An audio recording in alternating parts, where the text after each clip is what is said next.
Just felt like the Lord this morning for parents that have children. You know, I was diagnosed ADD at a young age, and I was able to take that ADD, and instead of looking at it as a disability, I started to rename it and say, you know what, this is my energy that maybe my parents prayed for.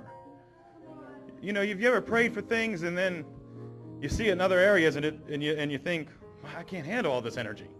Maybe you got it in your kids, but I feel like if there are things in your life too, rename them.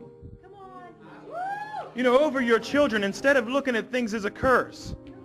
Like you just can't handle it. Say, you know what, Lord, I might have prayed for this. Help me to handle it and give me the grace to receive it. And Lord, help me to teach how to channel it. Maybe there's some things that are going on with your children. Rename it. Don't focus on the problem. Focus on the answer. And rename it. You know, we were saying last night that if I'm a window of heaven and I can release glory, then it's released out of your mouth. So begin to rename some things and not focus on the curse, because the curse doesn't have no part of you. Because he redeemed us from the curse. So focus on the answer instead of the problem at hand. And begin to rename it, because your words have power. Your words have power. Your words have power. Your words have power. So don't put your head down and say, I can't do this. I don't have the power, because it says that in the Bible, it was the same Spirit that raised Christ from the dead that dwells in you. And the last enemy defeated would be death. So if that Spirit's inside of you that raised Christ from the dead, then you're the answer to anything that could come your way. So don't even look at it as if it's a problem that's bigger than you are, because you have the answer. And his name is Christ.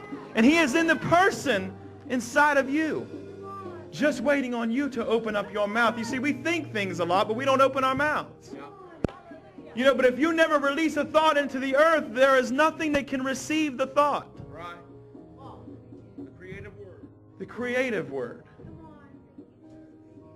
Begin to open your mouth with confidence that your words hold power. You hold weight in your tongue. You have power in your mouth. And that God gave you even your children and set you over them. So until your child knows how to speak properly, your words hold power in their life. Your words have power in their life, even when they don't know how to speak properly.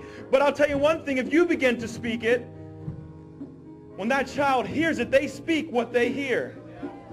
So if you begin to frame their world, they'll begin to learn how to frame just like their mother or their father. They'll begin to frame the same way. You see, I didn't learn how to preach because I just opened the Word. I studied my father. I mean, I sat in church watching my father do it until I know how to build and edify people. I know how to speak the words that bring life to people. And then what happens, I begin to see the Word for myself and begin to get my own voice. But see, it took someone stirring up a fresh word inside of me for me even to say something different. So begin to release words and say, you know what? Even if it doesn't work, I'm going to release them, because the words that I'm hearing are a lot better than gloom and doom. So at least they're making me feel good. See, you're the answer. Stop looking for an answer outside of yourself. You are the answer. You're the passion. You are the Christ manifested in the earth. You are his coming. You are Christ manifested in the earth. You are the living one. You are the answer where there's problems. You hold the keys to this life in your tongue. Just open your mouth and release his glory in all the earth. I'll release his glory in this earth. I'll release his glory all over the earth. I'm sowing seeds of joy, life and peace in this earth. I'm sowing seeds of joy, seeds of peace, seeds of righteousness. 'Cause I hold the keys of life and death in my tongue. You hold the keys to life and death in your tongue. So lift up your heads, O ye gates. Lift up your heads, O ye gates. Be ye lifted up, you everlasting doors. And he will be seen all over the earth. He will be seen all over the earth.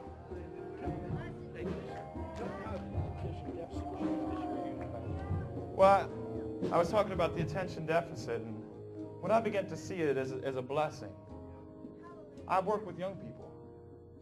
And if anybody that's ever worked with young people, you need energy. And they look for an explosive attitude. They look for somebody that's got an attractive attitude. And I mean, I was speaking the other night to my youth group, and I was teaching on the effective word of grace. And I was speaking about how it's nothing that you've got to do to obtain it. And I was just talking about how if you just let God be God, don't worry about all the junk. And if you can't handle it, just invite him into that area. And I had probably 20 kids, and probably 10 of them were new. Never heard the word before. Some of them were Catholic. I didn't know that until afterwards. But I had kids lining up to talk to me. I mean, while I was preaching, there's tears. I could see the lights coming on. I mean, I could literally see the lights coming on and hope coming into these kids. And they were lining up afterwards to talk to me about, nobody ever told me this. Nobody ever told me God loved me just because of me, just because he created me. And I began to talk, and the kid that was Catholic was, man, he said, in my church, once you commit the unpardonable sin, you're done. You're done. He's like, there's no even chance. So he's like, I felt like, well, I might as well just give up. And he said, but man, I could see what you're saying. They weren't using Scripture, but you were using Scripture. And I was even telling him, don't take my word for it. I could tell you anything up here, but read your own Bible. Read Romans. Read Acts. It's right there. And he said, man, they don't even encourage you to read on your own. He said, but man, I could see what you're saying. And you've got proof. You've got the proof. And I mean, it's just, I begin to see it differently, that the energy that I have. And when I was younger, it may have been a curse, but what I did is I learned how to channel it. And I've learned how to control it and not let it control me. God gave me grace to control it and not let it control me. He didn't take it away from me because he wanted me to have it. And I'm glad he hasn't taken it away from me, because I don't have to nap after Sunday. I get to still enjoy the day. So, I mean, don't look at things as so negative. Think of them as, all right, Lord, what are you giving me? What is this opportunity that you've given me? Show me how to see it. Show me how to see it properly.